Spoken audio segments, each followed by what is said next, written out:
नमस्कार, news are आप देख रहे हैं और मैं हूं आपके साथ पूर्वी नेमा। बहुत स्वागत है आपका हमारे इस खास कार्यक्रम एमपी बने एमएलए में। राजस्थान, मध्य प्रदेश, छत्तीसगढ़ और तेलंगाना में बीजेपी ने अपने 21 सांसदों को विधानसभा चुनाव में उतारा था।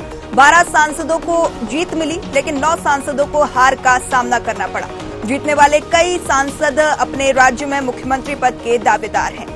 आपको बता दें कि पिछले दिनों 5 राज्यों के विधानसभा चुनाव में जीत हासिल करने वाले भारतीय जनता पार्टी के 12 सांसदों में कई सांसद सदस्यता से इस्तीफा दे चुके हैं। इस्तीफा देने के बाद इन सांसदों की भूमिका अब बदलने वाली है।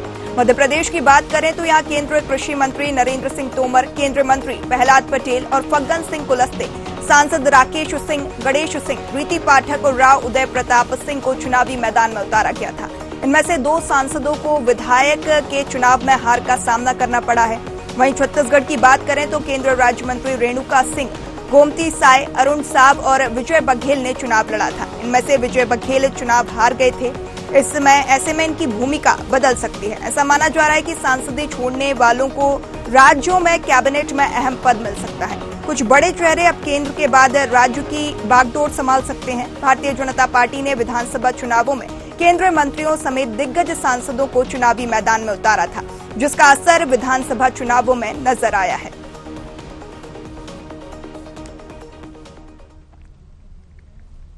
भारतीय जनता पार्टी में कार्यकर्ता होना ही सबसे बड़ी जवाबदारी है। भारतीय जनता पार्टी में एक व्यवस्था है कि हर कार्यकर्ता के लिए काम और हर काम के लिए कार्यकर्ता, और पार्टी हमेशा तय करती रहती है कि कहाँ कौन का होना उचित है। उस आधार पर सबको चुनाव लड़ाया गया था। परंतु जहाँ तक मध्य प्रदेश की बड़ी जिम्मेवारी का आप जिसका इशारा कर रहे हैं, तो वहाँ तो कोई भी कार्यकर्ता उस पद तक पहुँच सकता है। मैं नहीं समझता हूँ उसमें विवाद है। काम मूल ये है कि जो हमारी घोषणाएं हैं वो पूरी होनी चाहिए, विकास की रफ्तार को तेजी से आगे बढ़ना चाहिए, और जन कल्याण के काम जो हमने हाथ में लिए हैं उन्हें पूरा करना हम सबकी जिम्मेवारी है। उसके लिए जिस कार्यकर्ता का चयन संसदीय बोर्ड और विधायक दल करेगा वो नेता होगा। देखिए, भारतीय जनता पार्टी को बताना चाहिए कि अगर मध्य प्रदेश में आपकी सरकार बन गई और आपके केंद्र के नेता हार गए हैं, तो ये केंद्र की सरकार के खिलाफ आपका मैंडेट है। तो मतलब मोदी जी के नाम पर जो बात कही जा रही थी, आपके मोदी जी के मंत्री नहीं जीते, मोदी जी के सांसद नहीं जीते, तो एमपी के मन में मोदी कहीं ना कहीं नहीं है। फिर भी यदि आप मानते हैं तो आपने कही थी बात, एमपी के मन में मोदी जी के नाम पर चुनाव लड़ा था, शिवराज जी के नाम पे आपको शर्म आ रही थी, तो अब मोदी जी को मध्य प्रदेश का मुख्यमंत्री बना दें। तो देखिए, चुनावी मैदान में सांसदों को उतारने के बाद अब एमपी एमएलए बनने की राह पर हैं। आज इसी मुद्दे पर करेंगे चर्चा। चर्चा के लिए हमारे साथ खास मेहमान मौजूद हैं। सचिन वर्मा, प्रवक्ता बीजेपी से, नीता लोधी, प्रवक्ता कांग्रेस से, वहीं प्रकाश पांडे, वरिष्ठ पत्रकार हमारे साथ मौजूद हैं। आप तीनों ही मेहमानों का बहुत स्वागत है न्यूज आर पर। सबसे पहले रुक करेंगे सचिन जी का। सचिन जी, यहाँ पे जो है विधानसभा चुनाव की मतगणना संपन्न हो चुकी है। भारतीय जनता पार्टी सरकार बनाने जा रही है, लेकिन ऐसी क्या नौबत आई कि जो है सांसदों को चुनावी मैदान में उतारना पड़ा? क्या कोई और योग्य चेहरा चुनावी मैदान में नहीं था? देखिए, ऐसा है कि भाजपा में जो भी चाहे मंत्री हो, चाहे मुख्यमंत्री हो, चाहे केंद्रीय मंत्री हो, सभी जो है कार्यकर्ता भाव के साथ में ही काम करते हैं और एक परिवार के भाव के साथ काम करते हैं। जबकि कांग्रेस में उल्टा है कि वहां सिर्फ एक परिवार के भाव से काम होता है, कि वो सिर्फ एक परिवार के लिए काम करते हैं। अब हमारे जो वरिष्ठ नेता जी, जो सांसद और केंद्रीय मंत्री के पदों पर सुशोभित थे, अब उन्होंने एक मध्य प्रदेश में चूंकि एक कसर पिछले चुनाव में रह गई थी, तो उन्होंने पार्टी के लिए काम करने के लिए अपनी सहमति दी। वहीं अगर कांग्रेस में अरुण यादव कोई सभा नहीं ले रहे हैं, चुनाव नहीं लड़ रहे हैं, तो कांग्रेस उसमें मौन है। गोविंद सिंह जो हैं उन्होंने कोई सभा नहीं ली, अजय सिंह ने कोई सभा नहीं ली, कांतिलाल भूरिया जो हैं उनको इग्नोर कर दिया गया, उन्होंने कोई सभाएं नहीं ली। तो सुरेश पचौरी ने चुनाव लड़ने से मना कर दिया, उन्होंने कोई सभाएं न ली। सत्यव्रत चतुर्वेदी जी जो हैं उनके भी परिवार के लोग लड़े, बट उनका कोई योगदान नहीं है। तो इस तरह से जो है कांग्रेस में उनके जो नेता हैं वो कभी किसी भूमिका में नहीं रहते हैं, वो पार्टी के लिए कभी कोई कार्य नहीं करते हैं। जी वहीं भाजपा में अगर आप देखेंगे कि जब गडकरी जी राष्ट्रीय अध्यक्ष के रूप में मनोनीत किए गए, तो उस समय गडकरी जी जो विधान परिषद के एक सदस्य थे। वहीं जब अमित शाह जी जो हैं, उनको जब राष्ट्रीय अध्यक्ष बनाया गया तो वो सिर्फ एक एमएलए थे। तो ऐसे कार्यकर्ताओं के रूप में और एमएलए को अगर एक राष्ट्रीय अध्यक्ष की भूमिका में अगर ये पार्टी ला सकती है तो वो सिर्फ भाजपा है। जी चलिए जवाब ले लेते हैं। नीता जी यहाँ पे जो है सचिन जी का कहना है कि भारतीय जनता पार्टी में सभी कार्यकर्ताओं को मौका दिया जाता है। साथ ही क्या ये सच बात है कि भारतीय जनता पार्टी की बौखलाहट इतनी थी या डर इतना था कांग्रेस की जीत के जिस तरीके से दावे हो रहे थे कि चुनावी मैदान में सांसदों को उतारना पड़ा? बिल्कुल, इनके पास स्थानीय नेतृत्व, ये प्रदेश नेतृत्व पे भरोसा नहीं कर रहे थे। ये इन्होंने केंद्र के सांसदों को नहीं उतारा, इनको किसी का एक सीएम का चेहरा प्रोजेक्ट नहीं किया। आप देखिए मध्य प्रदेश में भी सारे नेताओं को, केंद्रीय नेताओं को उतारा गया। हमारे यहाँ छत्तीसगढ़ में केंद्रीय नेताओं को उतारा गया। 4 साल चुनाव लड़े, उसमें से एक हार गए। आप मध्य प्रदेश में देखेंगे तो इनके 2 सांसद हार गए। मतलब इनके केंद्रीय नेतृत्व के ऊपर इनको भरोसा नहीं है। आज आप देखेंगे कि वसुंधरा राजे सिंधिया 2 बार की मुख्यमंत्री आज 2 दिन से अपने राष्ट्रीय अध्यक्ष से मिलने के लिए दिल्ली में खड़ी है, उसे राष्ट्रीय अध्यक्ष नहीं मिल रहे। ये क्या महिलाओं की बात करेंगे? और आप बताएं कि इनके यहाँ तो जम्मू डिस्ट्रिक्ट सब केवल, मतलब पूरा देश देख रहा है कि ये केवल पद पाने और पदाधिकारी बनने के लिए, सत्ता चलाने के लिए कुछ भी कर सकते हैं।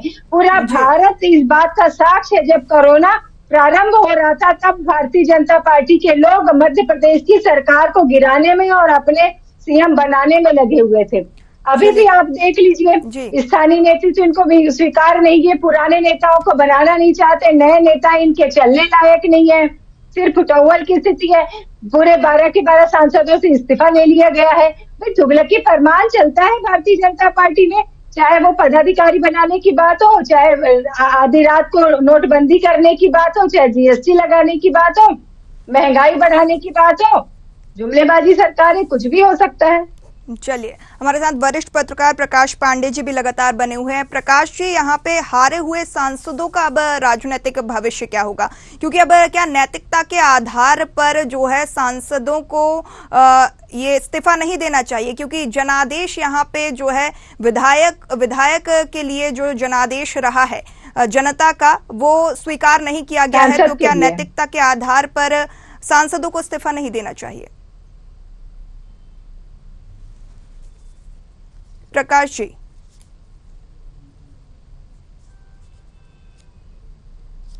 चलिए प्रकाश जी की आवाज नहीं मिल पा रही है। हम सचिन जी की ओर रुख करेंगे। सचिन जी, आखिर जब मध्य प्रदेश की अगर बात करें तो जैसे 5 सांसद जीते हैं, उनमें कई धुरंधर शामिल हैं। बात करें तो कोई सचिन तेंदुलकर जैसा है, कोई विराट कोहली जैसा है, कोई MS धोनी है। सभी अपने अपने क्षेत्र में श्रेष्ठ हैं, कप्तानी में श्रेष्ठ माने जा रहे हैं। तो ऐसे में जो है किसे अब कप्तानी मिलेगी और क्या बाकी जो दावेदार हैं सीएम फेस के, वो ये कप्तानी स्वीकार कर पाएंगे?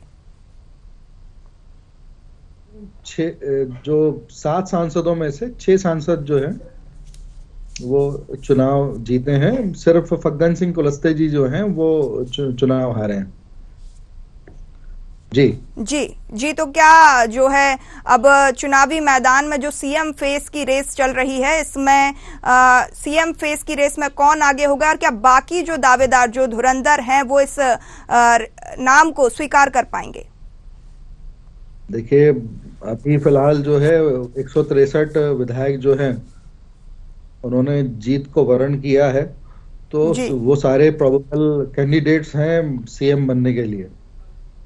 तो पार्टी जो है, पार्टी का पार्लियामेंट्री बोर्ड जो है बैठ के जो है तय करेगा, और विधायक दल की जब बैठक होगी तो उसमें नेता जो है चुने जाएंगे।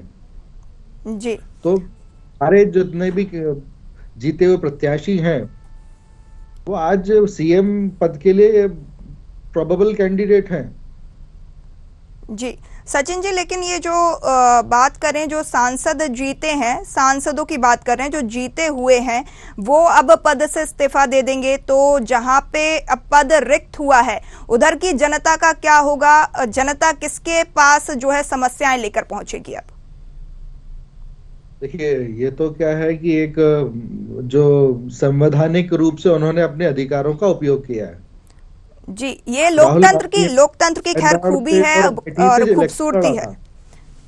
सचिन जी, लोकतंत्र की खूबसूरती है कि जहां से जो है 2 पदों से अगर कोई चुनाव लड़ना चाहता है तो लड़ सकता है, लेकिन क्या जनता की समस्याओं को ध्यान में रखते हुए कदम नहीं उठाना चाहिए था? अब जब पद रिक्त हो गया है तो जनता एक तरीके से अनाथ हो गई है, उनके पास अब उस क्षेत्र में कोई सांसद मौजूद नहीं रहा है।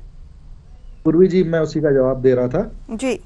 राहुल गांधी ने भी वायनाड से और अमेठी से चुनाव लड़ा था जी। ये बात अलग है कि वो दोनों जगह से चुनाव जीत नहीं पाए, अमेठी से चुनाव हार गए और वायनाड से वो चुनाव जीत गए जी। तो इसके जो अभी जो फिलहाल जो प्रोविजंस हैं, ये विधानसभा चुनाव है, विधानसभा जो प्रदेश का प्रतिनिधित्व मिलना है। आप ये बोलिए ना, जीते हुए जनप्रतिनिधियों पे भारतीय जनता पार्टी को भरोसा नहीं है।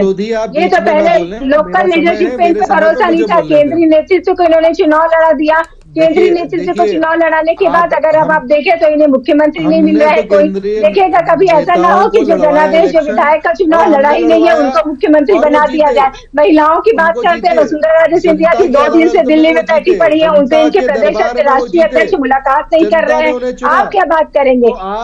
ये लोग केवल ध्रुवीकरण की राजनीति करते हैं। आज पूरा देश गवाह है कि किस तरह पद की लोलुपता में भारतीय जनता पार्टी कार्य करती है। जब कोरोना काल था तब भारतीय जनता पार्टी यही मध्य प्रदेश के चुनाव को, सरकार को गिरा के अपनी सरकार बनाने में, गोवा में इन्होंने क्या किया? भाई ये लोग पूरा देश साक्षी है इस बात का, और समय आने पर मुंहतोड़ जवाब भी मिलेगा भारतीय जनता पार्टी को।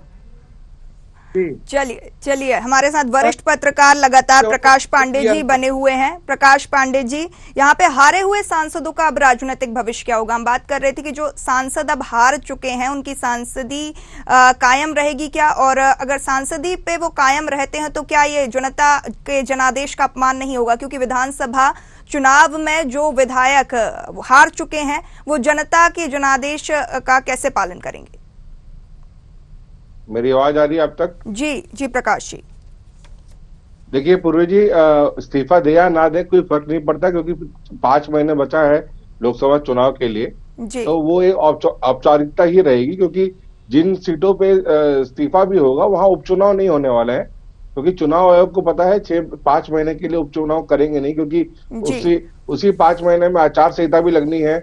अभी सरकार बनेगी, 1 महीना कम से कम 1 से 2 महीना मंत्रिमंडल गठन करने में लगेगा, तो ये सब बहुत सारी एक्सरसाइज होगी, तब तक लोकसभा चुनाव आ जाएंगे। तो ये इमेटेरियल थिंग है कि वो इस्तीफा दे या ना दे। सबसे बड़ी बात है कि सांसद रहते हुए उन्होंने हाईकमान के ऑर्डर पे या पार्टी के की बात मानते हुए विधानसभा चुनाव लड़ा। ये एक अनुशासन मुझे दिखता है, और ये अनुशासन सिर्फ भारतीय जनता पार्टी में ही नहीं है, ये अनुशासन कांग्रेस पार्टी में भी है। कांग्रेस पार्टी कि जो पहले 2018 में जो चुनाव हुआ था, तो उसमें बस्तर से विधायक चुन के आए थे दीपक बैज, जो इस समय प्रदेश अध्यक्ष है कांग्रेस पार्टी के। उसके बाद 2019 में जब चुनाव हुआ तो उन्होंने सांसदी का चुनाव लड़ा, मतलब एमपी का चुनाव लड़ा, लोकसभा चुनाव लड़ा। उसके बाद वो एमपी बन गए। चूंकि अगले लोकसभा चुनाव में बहुत समय था, इसलिए वहां बाई इलेक्शन हुआ और वो कांग्रेस की सरकार बनी। इस समय भी वो एक एमपी हैं, उन्होंने विधानसभा का चुनाव लड़ा और विधानसभा चुनाव वो हार गए। तो इसका मतलब ये नहीं कि उनको इस्तीफा देना मैंडेटरी है, क्योंकि 5 महीने में चुनाव दोबारा होने वाले हैं लोकसभा। तो ये कोई बड़ी बात नहीं है कि इसको चुनाव आयोग भी संज्ञान में लेता है कि इस समय बाई इलेक्शन हो नहीं सकते हैं जी। तो इसलिए सांसदों का हारना और इस्तीफा देना ये कोई रिलेवेंट नहीं है, क्योंकि लोकसभा चुनाव करीब है जी। प्रकाश जी, अगर सांसद विधायक ना बनना चाहे, लोकसभा में वापसी करना चाहें, तो कितने महीने के अंदर या कितने समय के अंतराल में जो है लोकसभा में वापसी मिल सकती है? देखिए, ये जो सवाल है, ये सवाल पार्टी के ऊपर निर्भर करता है, क्योंकि मान लीजिए कि कोई सांसद अगर विधायक असेंबली चुनाव लड़ता है विधानसभा का, तो वो ये चुनाव जीतने या हारने के बाद मना नहीं कर सकता है। वो उसका ओपिनियन नहीं होता है, वो पार्टी का डिसीजन होता है और पार्टी के नेतृत्व के अनुसार फैसला होता है। और बहुत दिन तक कोई भी सीट को, वैसे 6 महीने का पीरियड होता है, 6 महीने में कोई भी सीटों पे, लोकसभा हो या विधानसभा हो, वहां पे चुनाव होना मैंडेटरी होता है। तो 6 महीने में चूंकि 5 महीने के बाद ही चुनाव है, इसीलिए बाई इलेक्शन का मीन्स दोबारा चुनाव होने का कोई उपचुनाव का कोई मतलब कोई अस्तित्व नहीं बनता है। मुझे लगता है कि छत्तीसगढ़ में दोनों ही पार्टियों में सांसद हैं जिन्होंने इस समय विधायक का चुनाव लड़ा है, और कुछ जीते भी हैं, कुछ हारे भी हैं। तो जीते वालों का पार्टी डिसाइड करेगी, क्योंकि उनको लड़ाया इसलिए गया है कि वो विधानसभा चुनाव को जीतने के बाद बाई इलेक्शन करवाना ये कोई समझदारी तो होगी नहीं। तो मुझे लगता है कि वही एक प्रक्रिया है कि हारे हुए जो सांसद है, जो विधायक नहीं बन पाए, वो अब बाई इलेक्शन के लिए जाने के वहां कोई मतलब नहीं है, क्योंकि वो सांसद बने रहेंगे और 4-5 महीने में दोबारा लोकसभा का चुनाव आ ही रहा है। जी चलिए सचिन जी, हारे हुए विधायकों का क्या भविष्य रहेगा? हारे हुए विधायकों का जी, अब हारे हुए विधायक जो हैं फिर से क्षेत्र में जाएंगे, और जहां हम बूथ हारे हैं उस बूथ के संबंध में हमने पहले ही एक स्कीम और एक अपना एक आंदोलन लॉन्च कर दिया है कि हर बूथ मोदी का बूथ। जी, तो वहां पर फिर से ताकत लगाएंगे, फिर से वहां पर अपनी ऊर्जा को इकट्ठा करके और कार्यकर्ता को संगठन करके और जनता में जागरण विजय बघेल चुनावी मैदान में थे, भूपेश बघेल के सामने हार चुके हैं। अब क्या राजनीतिक भविष्य होगा? नीता जी से ये सवाल। उनका भविष्य तो वो भारतीय जनता पार्टी के बड़े नेता तय करें। देखिए, उनके साथ पहले भी ऐसे ही हुआ। बीच में बहुत सारे मीडिया के माध्यम से सुनने में आता था शायद उनको प्रदेश अध्यक्ष बनाया जा रहा है, भारतीय जनता पार्टी का प्रदेश अध्यक्ष बनाया जा रहा है, पर जब लिस्ट आई तो उनका नाम नहीं था। मीडिया में बहुत सुर्खियों में रहे, बीच में सुर्खियों में रहे कि केंद्रीय मंत्रिमंडल में उनको शामिल किया जा रहा है, पर मीडिया के माध्यम से पता चला, पर उनको शामिल नहीं किया गया। अब देखिए, अब उनकी पार्टी ने तो उनको बलि का बकरा बना दिया, और जिस प्रकार से 10-12 सांसदों ने इस्तीफा भी दिया है। जी सचिन जी, और उसके बाद उनका भविष्य तो भारतीय जनता पार्टी के हाथ में है। सचिन जी, और ऐसा भी हो सकता है कि वो मुख्यमंत्री बना दें उनको। बलि का बकरा यहाँ पे जो है विजय बघेल को यहाँ पे बना दिया गया है। बना दी गया, पार्टी चाहे तो बना दे, मुख्यमंत्री बना दे, शिवराज सिंह को बना दे, विजय बघेल जी को बना दे, सिंधिया को बना दे। कांग्रेस की जो ना ये महिलाओं को बनाएंगे, ना पिछड़े वर्गों को बनाएंगे, ना SC को बनाएंगे, केवल ये वोटों का ध्रुवीकरण करते हैं। देखिए, कांग्रेस ने तो ये बोला था, ये बोल के आ रहे थे कि ये अगली जो है सरकार गठित करना है। इनके यहाँ तो पोस्टर लगा दिए गए थे, और पहले से कमलनाथ और नकुलनाथ ने घोषणा कर दी थी। आज 7 तारीख को तो कमलनाथ जो है कथित रूप से शपथ लेने वाले थे। तो इस तरह से कांग्रेस की जो हवाई जो बातें थी, वो हवा खत्म हो गई, जनता ने इनकी हवा गायब कर दी है। और अब जो है पंचर गाड़ी जो है कांग्रेस की, अब वो क्या है कि अब कुछ ना कुछ मुद्दे ढूंढने की कोशिश कर रहे हैं ये। जी चलिए सचिन जी, प्रकाश जी कुछ कहना चाह रहे हैं, वरिष्ठ पत्रकार हमारे साथ लगातार बने हुए। जी प्रकाश जी। देखिए पूर्वी, जो आप बात कर रहे हैं, जो हम चर्चा कर रहे हैं जिस नाम की विजय बघेल बहुत ही बीजेपी का एक डायनेमिक चेहरा है जी। और मैं आप सभी आपके माध्यम से दर्शकों को बताना चाहता हूं कि विजय बघेल ने 2019 के लोकसभा चुनाव में प्रदेश की 11 सीटों में से सबसे ज्यादा मार्जिन से वो सीट जीती थी। और वो सीट जिसके खिलाफ जीती थी वो थे अमरदास साहू, जो कि एकलौते सांसद थे कांग्रेस पार्टी के। तो ये जो आंकड़े हैं ये जो आंकड़े हैं वो जो मैं दूर से उस समय आपके सांसद एक ही थे वो बता रहा हूं। तो दूर से जब ये जब चुनाव लड़े तो 4.5 लाख वोटों के अंतर से जीते हैं। तो कभी भी किसी भी नेता को या किसी व्यक्ति को पार्टी ने फिर भी भारतीय जनता पार्टी ने उनको प्रदेश अध्यक्ष बनाया है ना केंद्रीय मंत्री। नीताजी प्रकाश ये बात पूरी हो जाने दीजिए। बीजेपी का प्रवक्ता नहीं हूँ कि आप मुझे बीच में इंटरफेयर कर रहे हैं। मुझे शायद अगर बोलने का मौका मिलेगा तो मैं बोल पाऊंगा। आप नारी हैं, नीताजी वरिष्ठ पत्रकार हैं हमारे साथ जुड़े हुए, उनका सम्मान बना रहे नेताजी, उनको अपनी बात कंप्लीट करने चर्चा का, तो इससे आपकी पार्टी की सभी भी धूमिल नहीं होगी। तो कृपया, मुझे लगता है कि मुझे बोलने का अवसर दें। तो ये विजय बघेल का जो फैक्टर है, विजय बघेल का फैक्टर बहुत ही बड़ा फैक्टर था। वहां अमित जोगी की जो एंट्री थी, वहां जो सत्तामी वोटों का जो ध्रुवीकरण हुआ, वो मुझे लगता है कि वो बड़ा मार्जिन था और बहुत ज्यादा मार्जिन नहीं था। 19,000 के वोटों से ही जीत हार का फैसला हुआ है और मुख्यमंत्री की सीट थी, तो वो एक बड़ी सीट थी। विजय बघेल को कम आंकना किसी भी एंगल में गलत होगा, क्योंकि वो अगर प्रदेश अध्यक्ष भी बन जाते हैं या अगर वो दोबारा चुनाव लड़के सांसद भी बन जाते हैं, तो वो उस सीट पे बहुत मैटर करता है, क्योंकि विजय बघेल का अपना एक अलग काम करने का तरीका है। मैं इसलिए बोल रहा हूं क्योंकि मैं छत्तीसगढ़ के लगभग सभी राजनेताओं को बहुत अच्छे से जानता हूं और मेरी नजर रहती है कि वो उनका मॉडल्स ऑफ ऑपरेंडी क्या रहता है, किस प्रकार से उनकी कार्यशैली है।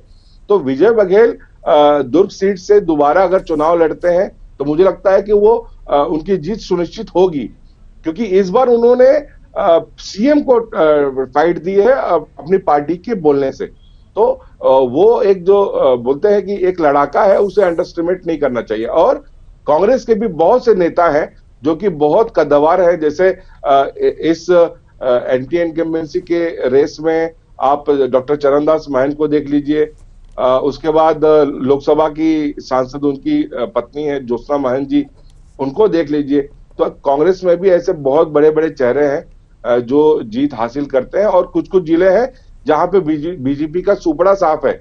इतनी बड़ी जीत के बावजूद वहां पे कांग्रेस ने अपनी विजय को बरकरार रखा है। तो ये जो आने वाला चुनाव होगा, लोकसभा चुनाव, अभी जो मुझे लगता है कि जो मुख्यमंत्री की जो चुनाव में देरी हो रही है चयन में, ये देरी भी लोकसभा के चुनाव को मद्देनजर रखते हुए ही हो रही है, क्योंकि अब जो भी पार्टियां हो, आज कार्यवाहक मुख्यमंत्री भूपेश बघेल भी दिल्ली गए हुए हैं, क्योंकि लोकसभा की तैयारियां शुरू हो गई हैं।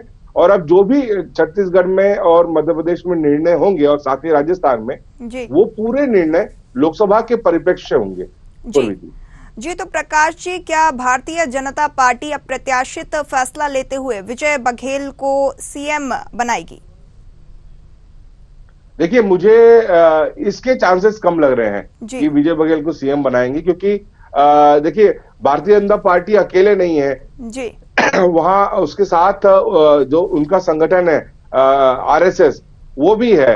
आरएसएस की तरफ से भी 2 नाम गए हैं, जैसे उसमें महाराष्ट्र के राज्यपाल रमेश बैस का नाम है, यहाँ पे डॉक्टर पुनेंदु सक्सेना है जिनका नाम शायद आप लोग नहीं सुने होंगे। वो संघ में एक बड़ा पद पे है और बड़ी एक ताकत है। वो भी नाम उनका भी चर्चा में है। तो छत्तीसगढ़ में मैं अभी फिर रिपीट कर रहा हूं, सांसदों के चुनाव लड़ाने से या सांसदों के इस्तीफा देने से ये कहीं जाहिर नहीं होता है कि उनमें से किसी को सीएम बनाया भी जा सकता है। जैसे रेणुका सिंह जी का नाम चल रहा है, वो एक महिला है प्लस आदिवासी है। वो इस बार महिलाओं ने सबसे ज्यादा वोट दिया है। बीजेपी की जो 54 सीटें आई हैं, उसमें से 36 नए चेहरों ने चुनाव लड़ा है और वो जीते हैं। 41 में से 36 लोग जीते हैं, तो ये एक अपने आप में बड़ी विजय है। तो कहीं ना कहीं लोकसभा को देखते हुए ये चीजें डिसाइड हो जाएंगी और उसके अनुसार ही, और जैसा आपने कहा विजय बघेल को चेहरा बनाते हैं, तो ओबीसी चेहरा है। अगर विजय बघेल को मुख्यमंत्री बनाते हैं उसमें भी कोई गुरेज नहीं होगा, लेकिन इसके चांसेस मुझे कम लगते हैं। परसों आनंद फानंद में विजय बघेल को दिल्ली बुलाया जरूर गया था, लेकिन अभी बहुत से नेताओं को बार बार बुलाया जा रहा है और सीएम के साथ डिप्यूटी सीएम का जो फॉर्मूला चलेगा, 2 डिप्यूटी सीएम, मुझे लगता है कि उसमें बहुत से लोगों को एकोमोडेट किया जाएगा और सभी जातियों और वर्गों को साधने की पूरी चेष्टा की जाएगी। जी, बिल्कुल बिल्कुल प्रकाश जी। नीता जी, यहाँ पे अब लोकसभा चुनाव की क्या रणनीति रहेगी कांग्रेस की, क्योंकि अब जो है लोकसभा चुनाव नजदीक हैं। 2024 में 11 सीटें हैं टोटल छत्तीसगढ़ में, जिसमें से मात्र दो आपके पास है 9 भारतीय जनता पार्टी के पक्ष में। जी, कांग्रेस पार्टी पहले तो जनादेश का सम्मान करके स्वीकार किया है इसको, और साथ ही साथ अगली चुनाव के पड़ाव में निश्चित तौर पे जैसे कांग्रेस की आइडियोलॉजी रही है लोगों की सेवा करना, लोगों को न्याय दिलाना, इसके लिए हम संघर्ष करेंगे। और लोकसभा की तैयारी भी हमारी शुरू हो रही है, और निश्चित तौर पे ये कोशिश रहेगी कि हम 11 की 11 सीटें जीतने के लिए हम जीतने के उद्देश्य से लड़ेंगे, और निश्चित तौर पे अधिक से अधिक में जीत के भी आएंगे। जी, आपने देखा होगा जैसे जांजगीर जिला है, बिलासपुर जिला है, कई ऐसे जिले हैं जहां बहुत अच्छा ये हुआ है। और इस बार की समीक्षा भी हो रही है कि बहुत सारी बातें आ रही है कि किस प्रकार वोट कम मिले और सीटें कम हुई। तो निश्चित तौर पे समीक्षा के बाद एक अच्छी पहल के साथ शुरुआत करेंगे और हम सफल हो पाएंगे लोकसभा में। जी, आपको याद होगा कि 2003 में भी ऐसी ही स्थिति थी जब देश में मध्य प्रदेश, छत्तीसगढ़ और राजस्थान कांग्रेस के पास नहीं थे, पर जब 2004 आया और उसका चुनाव हुआ तो केंद्र में हमारी सरकार बनी थी। जी बिल्कुल, प्रकाश जी से सवाल इतिहास अपने आप को दोहराए। जी जी प्रकाश जी, अंतिम प्रतिक्रिया आपसे लेंगे। यहाँ पे हमने देखा है कि जो है वोटर्स जब मतदान करते हैं तो 2018 की अगर बात करें तो विधानसभा चुनाव में कांग्रेस को जीत मिली थी, 2019 में भारतीय जनता पार्टी को। ये जो वोट रहते हैं मतदाताओं के, ये अलग कैसे हो जाते हैं? अगर मध्य प्रदेश छत्तीसगढ़ की कॉमन बात करें, 2018 में कांग्रेस, 2019 में भारतीय जनता पार्टी। देखिए, बहुत सिंपल बात है। 2018 में भारतीय जनता पार्टी को वोट नहीं मिला था जी एमपी में। 2018 में कांग्रेस को ही मैंडेट मिला था मध्य प्रदेश में और छत्तीसगढ़ में और राजस्थान में, तीनों राज्यों में। वो तो ज्योतिरादित्य सिंधिया जी अलग हो गए और उसके बाद एमपी में दो साल कमलनाथ के सीएम रहने के बाद सरकार बनी, वो विषय अलग है। लेकिन सन 2000 में छत्तीसगढ़ का गठन हुआ, मध्य प्रदेश से अलग हुआ। सन 2000 बच्चा पैदा हुआ था, वो उसने इस बार बहुत तरीके से मतदान किया है, मैच्योरिटी से। ये इसलिए मैं बोल रहा हूं क्योंकि 2.5 लाख मतदाताओं में, माफ कीजिए 2.25 करोड़ मतदाताओं में इस बार 61% के आसपास युवा वोटर थे। और इसीलिए इस बार के मतगणना के रिजल्ट के बाद ये सामने आया है कि महिला और युवा वोटर्स ने ज्यादा वोट किया है। इसका मतलब क्या है? इसका मतलब सीधा है कि युवाओं का जो रुझान है वो मोदी वेव, जो बोलते हैं मोदी करंट, मोदी वेव, वो मोदी जी से इंस्पायर्ड है। और 2018 में जो 15 साल की जो सरकारें थी दोनों जगहों पे, वो एंटी इनकम्बेंसी थी। राजस्थान में तो फॉर्मूला है 5 साल बीजेपी 5 साल कांग्रेस। इस बार भी वही हुआ, कांग्रेस हटी, बीजेपी आई, अगले बार हो सकता है फिर कांग्रेस आए। मध्य प्रदेश में जो ये रेवोल्यूशन आया है वहां भी महिलाओं का ही कारण है। महिलाओं ने भर के वोट दिया है। जो लाडली बहना योजना था, यहाँ भी महतारी वंदन योजना जो है वो कारगर हुई है, उसका जो घोषणा पत्र हुआ है। तो महिलाओं और युवाओं के योगदान से इस बार सरकार बनी है। और मुझे लगता है जैसा ट्रेंड राजस्थान में है वैसा ही ट्रेंड अब बाकी राज्यों में भी धीरे धीरे चलेगा कि जनता अब जो काम करेगा 5 साल उसे दोबारा मत देगी, और जो 5 साल काम नहीं करेगा जनता फिर उसे चेंज कर देगी। तो ये एक स्वस्थ लोकतंत्र के लिए बहुत अच्छी सुंदर सी तस्वीर है जो कि हमारे सामने आई है। तो ये अपने आप में उल्लेखनीय है और इसके लिए जनता बहुत बड़ी, इसके लिए जनता को उपाधि देनी चाहिए कि जागरूकता का जो नमूना, जो उदाहरण पेश किया है वो काबिल तारीफ है।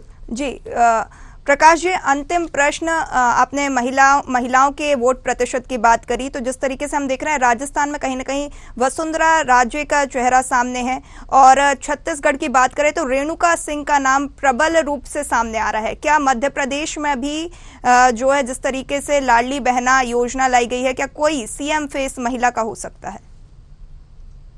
देखिए, मध्य प्रदेश में जो बहनों के जो भाई हैं जिन्हें मामा कहा जाता है जी, उनका बहुत बड़ा योगदान है इस जीत में। तो मुझे लगता है कि मध्य प्रदेश में शिवराज सिंह चौहान को रिपीट करना चाहिए, क्योंकि उनको राजपाट चलाने का, मतलब सरकार चलाने का एक बहुत खासा अच्छा खासा अनुभव है। और महिलाओं को उनकी बातों ने अपील किया और उस अपील पे जाके महिलाओं ने वोट दिया। तो अगर एमपी में सीएम चेंज करते हैं तो मुझे लगता है कि थोड़ा सा निराशाजनक माहौल होगा और उसका कहीं ना कहीं असर लोकसभा में देखने को भी मिल जाए। तो मुझे ऐसा लगता है कि लोकसभा को ध्यान में रखते हुए, जैसे मैंने पहले भी कहा, तीनों राज्यों में जो अब सीएम बनने जा रहे हैं वो पूरा का पूरा फोकस उनका लोकसभा होगा। लोकसभा को ध्यान में रख के ही ये सारी चीजें डिसाइड होंगी कि कौन मुख्यमंत्री बनेगा। लेकिन मैं फिर कह रहा हूं, मुझे लगता है कि तीनों ही राज्यों में एक सीएम और 2 डिप्टी सीएम का फॉर्मूला लागू होगा, जिससे सभी को संतुष्ट कर पाया जाए। जी बिल्कुल प्रकाश जी, आप दोनों ही मेहमानों का बहुत बहुत शुक्रिया चर्चा में जुड़ने के लिए।